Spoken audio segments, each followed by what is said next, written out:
Hey, what's up, y'all? Welcome to It's Joya. Alright, so I want to try something different. Something different, a little bit different. I want to give my opinion on something, okay?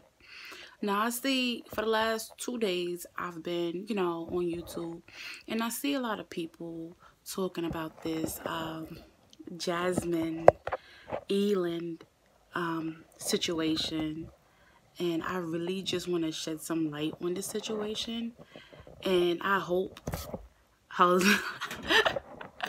my damn ring light?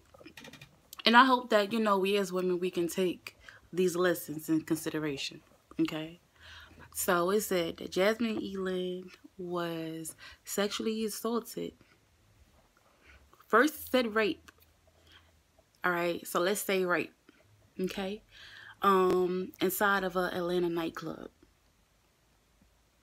She went to Atlanta for her birthday, and she basically, went clubbing by herself. And during that time, she met a young man, and it's your birthday, and you a woman, and it feels good to have somebody buy you some drinks. And I think that's the thing is,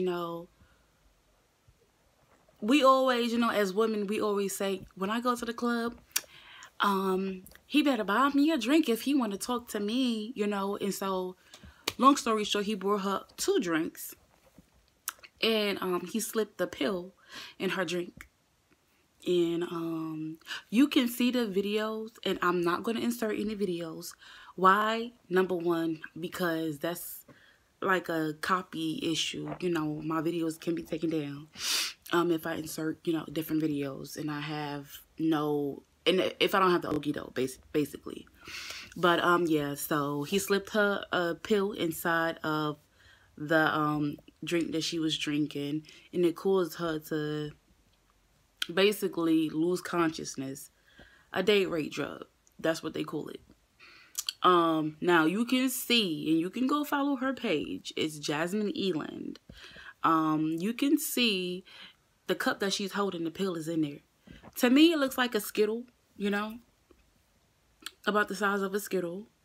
And so she's drinking it, she's turning it up, she's having fun, he's dancing behind her. And the night is going smooth for her, so she thinks. Just like, let's say, if I was to take a pill, any kind of pill, not no drugs, y'all, but, like a Tylenol, it's going to take a second to kick in. And I think that's what it did for her.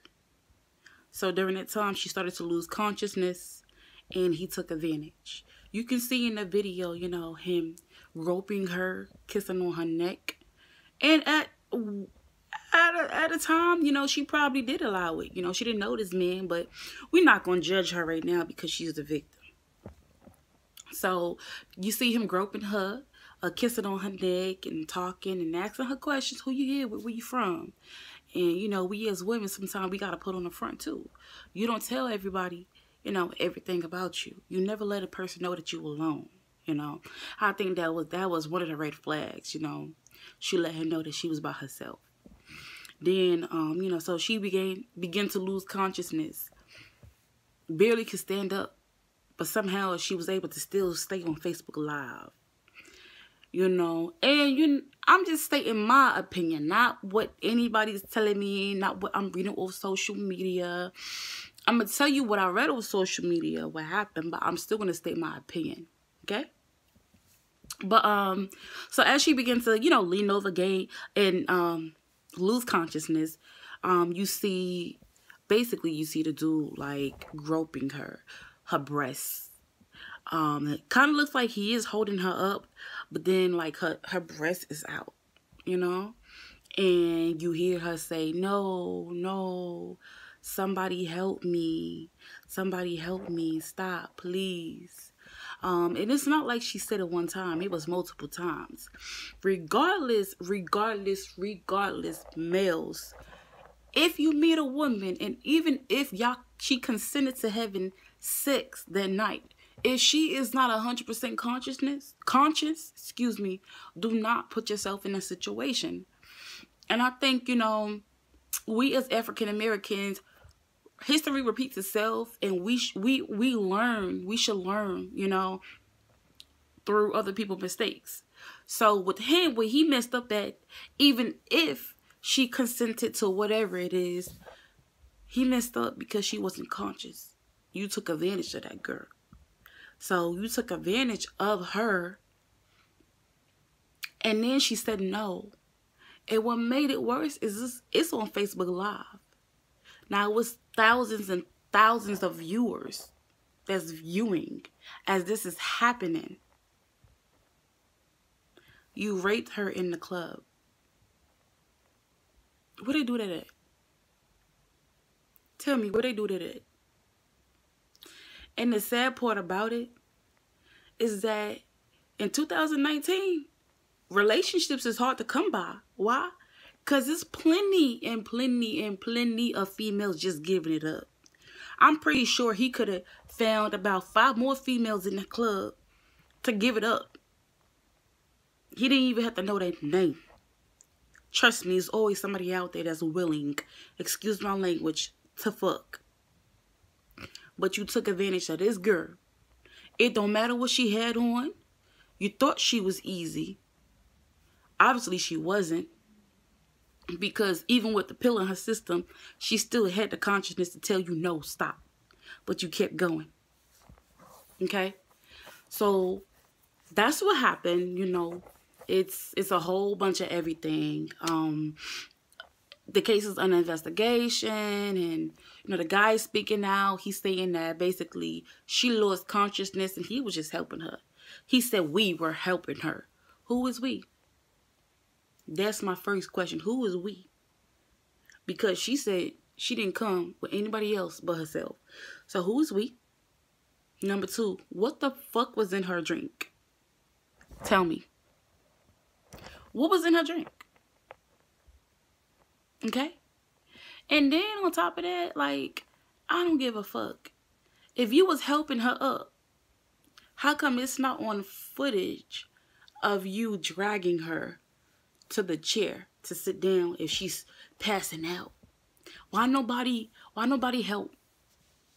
It's a lot of questions about this. So what I'm going to do, and like I said, this is my opinion. What I'm going to do, I'm going to look more into it. I looked on her page. She made a little statement. She's not really talking much.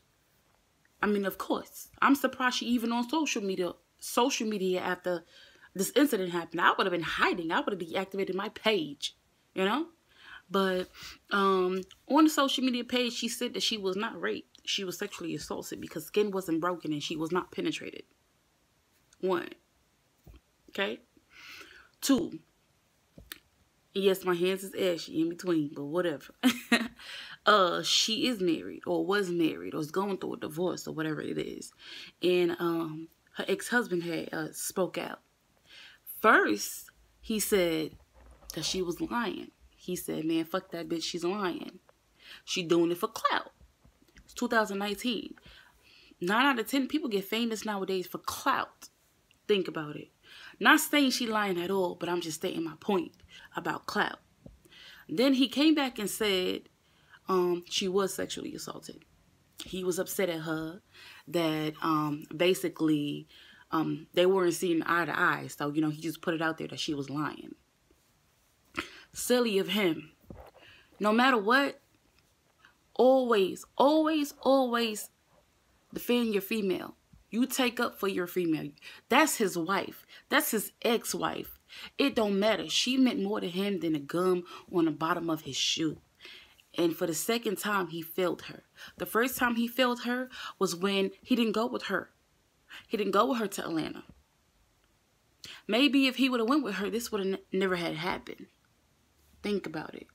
Secondly, don't ever put nothing out there about someone that you genuinely care about. Because social media, like I said, nowadays, people go viral over the things they say and the things that they post. So now he's on social media and, you know, he's like, you know, we're going to handle this. It breaks my heart to see that, you know, she was actually assaulted. And, you know, he talking to her. She's right beside him in the car. She's not saying too much, but he is. You know. They did a little phone interview with old boy, the dude from the club. What he said was, once again, and I might be repeating myself, she was already intoxicated. She danced with multiple dudes. He said, if I assaulted her, tell me why would she go on stage directly after the incident happened and do a twerk contest?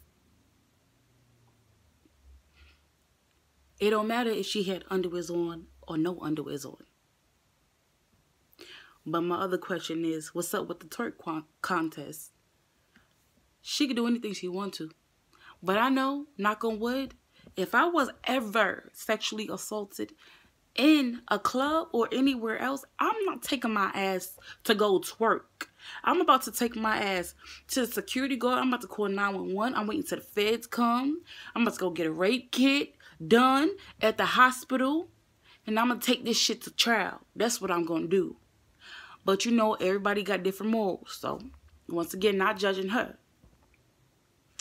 But the moral of the story is, we as individuals, we as women, 2019 has taught me, even with the R. Kelly situation, we as women, we are so powerful.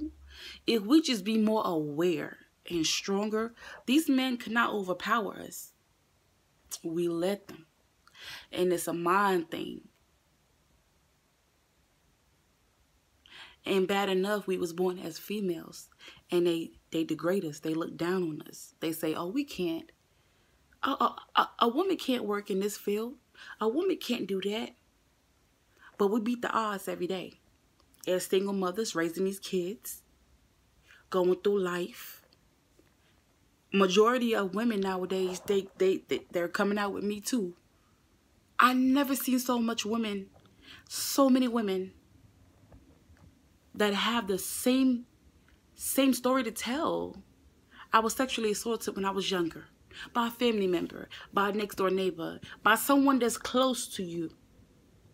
They always say, keep your enemies close. But at the same time, you need to watch and be conscious of everything at all times. So before I sign out, let this be my message to you, young ladies, grown women, young girls, if you're listening. Always protect yourself. Always think highly of yourself. Never let a man tell you what you can or cannot do.